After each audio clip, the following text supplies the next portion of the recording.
আসসালামু আলাইকুম, আমি তুরজাহান ইসলাম জোয়া। চলে আসলাম রান্নাঘরে নতুন আর একটা রেসিপি নিয়ে। তো আজকের রেসিপিটা কি? দেশি মুরগির ঝোল। তো প্রথমে এখানে আমার আম্মি প্রেশার কুকারে দিয়ে দিল সয়াবিন তেল এবং দিয়ে দিল পেঁয়াজ কুচি আর গোটা গরম মশলা। দিয়ে দেওয়ার পরে এখন ভাজা ভাজা করে নিবে। এখন এটা ভাজা ভাজা করে নেওয়ার পরেই দিয়ে দিবে আদা ও রসুন পেস্ট, টমেটো পেস্ট, কাঁচামরিচ এবং শুকনা মরিচের পেস্টটা এখন দিয়ে দিবে। তা আপনারা যদি ঝালের পরিমাণটা বেশি খেতে চান তাহলে ঝালের পরিমাণটা আপনারা বাড়িয়ে কমিয়ে নিতে পারেন। তো আমরা এখানে বেশি পরিমাণে মরিচ দিয়ে নিয়েছিলাম।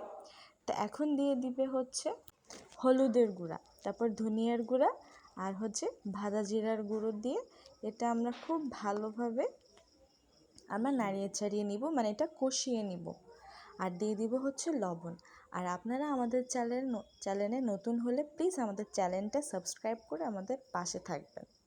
তো এই যে দেখেন কষানো হয়ে গিয়েছে। আর ওই সাইডে আমার আম্মি হচ্ছে দেশি মুরগিটা ভালোভাবে কেটে ধুয়ে নিয়েছে। তো এখন হচ্ছে প্রেশার কুকারে কষানো মশলার ভিতরে এই দেশি মুরগিটা দিয়ে দিব। দিয়ে দেওয়ার পরে এই মুরগিটা ভালোভাবে কষিয়ে নিতে হবে।